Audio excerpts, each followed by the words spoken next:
Jim Henson was the master of all things puppetry. He was the famed creator of the Muppets. Without him, the world would never have been introduced to Kermit the Frog, Miss Piggy, the Swedish Chef, or Sesame Street characters like the Cookie Monster or Oscar the Grouch. James Maury Henson was born September 24, 1936 in Greenville, Mississippi. He was far more than just a puppeteer. He was a visionary. Throughout his career, his many contributions included work as a filmmaker, screenwriter, inventor, cartoonist, and actor. Jim never expected his puppetry to bring him a life of success. When he was a freshman in college, he created Sam and Friends, a short-form TV program that aired late at night after the 11 p.m. news on WRC-TV in Washington, D.C. Sam and Friends showed off several early incarnations of his Muppets characters. The show proved to be super popular, inspiring him to continue using his puppets in his work. It was around that time that he started Muppets Inc, which would later evolve into the Jim Henson Company. Henson helped create several franchises that still inspire fans to this day. He directed cult classic films like The Dark Crystal and Labyrinth, and he's a two-time Emmy winner for his involvement in The Storyteller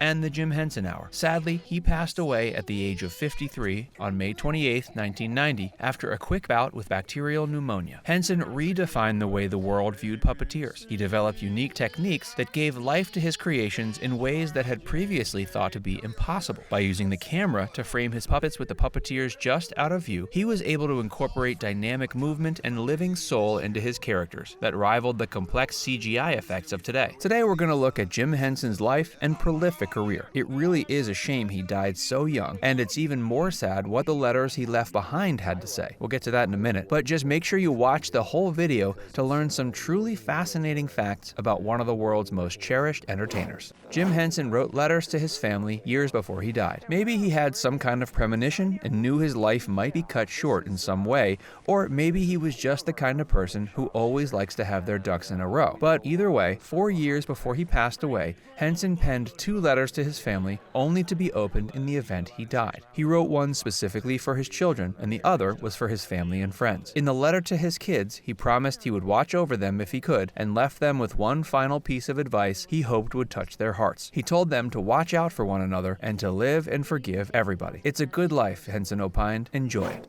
Jim Henson made several experimental films. Throughout the course of his career, Henson made quite a few experimental films. In 1965, he produced Timepiece, which wound up receiving an Academy Award nod for Best Short. Henson wrote, directed, and starred in the film. In the short, he played the lead role of Man. Interestingly, Frank Oz, the puppeteer behind Yoda in the Star Wars films and Miss Piggy in the Muppets, cameoed in the film as the messenger boy. While reflecting on his career in the 60s, Henson was quoted as saying that his work at the time could be divided into 2 distinct categories. The first category was his commercially successful works like The Muppets. Audiences could connect with that kind of stuff. It was socially acceptable. The other category was his experimental films. They were pieces of art he created mainly for his own enjoyment, but had little to no commercial appeal. The fact that Henson was able to create both accessible and avant-garde content showed he was a tremendously versatile artist, even at a young age.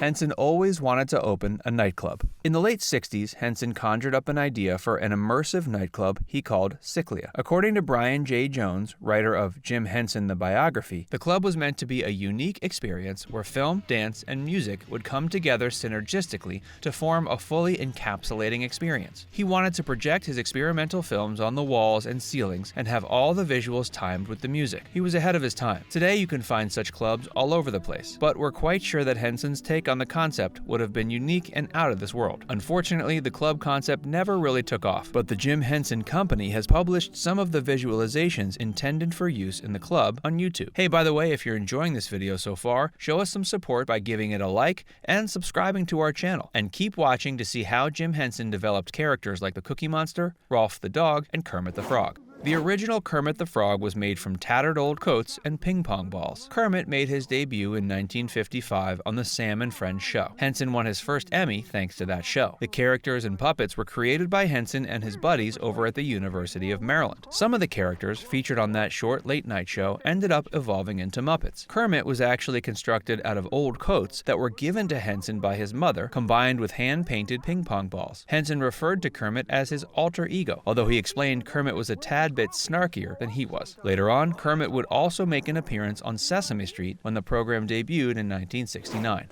Jim met his wife at a puppetry class. Henson met his wife to be in 1954 while he was still a freshman studying at the University of Maryland. He and Jane Nebel were both enrolled in a puppetry course, and she helped him develop some ideas for Sam and Friends. They were both still very young when they met, still teenagers at the time. Their relationship started off platonic as they worked on numerous school projects together, but eventually they would fall deeply in love. They married 5 years later in May of 1959 and even built a puppetry workshop in their home. The duo had 5 kids together, many of whom would follow in their dad's footsteps by continuing his work. For example, Lisa Henson, Jim's daughter, is currently the CEO and president of the Jim Henson Company. Eventually, Jim and Jane's relationship would become estranged. They separated in his later years, but they remained technically married until his death in 1990. Despite their problems, when he fell ill, she came to his side and was beside him when he took his last breath. Jim Henson tricked his son into providing the voice for Hoggle in Labyrinth. Brian Henson also went on to become a puppeteer and entertainer. He preferred to work on his own projects, but would help his dad from time to time. In 1986, he would link up with his father full-time to work as a puppet coordinator on the set of Labyrinth. During filming, Brian would read Hoggle's lines as he controlled the puppet. He was under the impression his dad would re-record all the lines with another voice actor later on in post-production. He didn't expect to actually wind up in the finished film. At the last second, Henson decided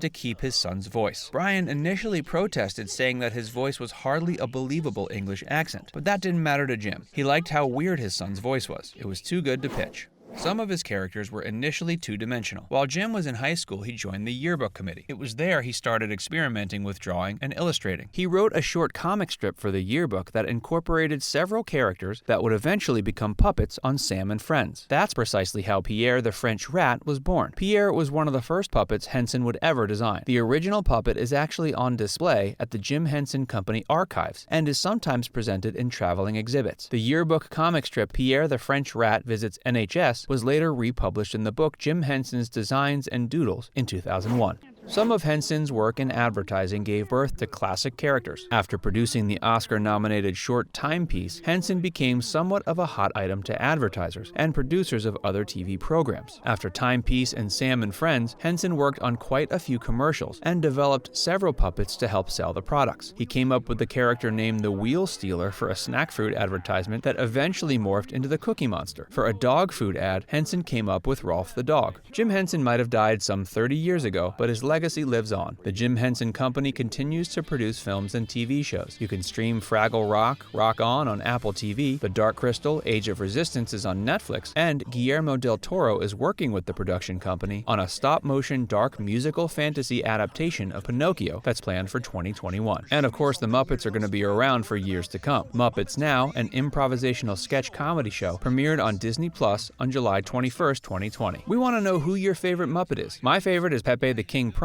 but maybe you're into Beaker or Fozzie Bear or something. Let us know in the comments section below. And before you move on, make sure you give this video a like and subscribe to our channel. Tap the bell icon to turn on notifications so you can keep up with all of our videos.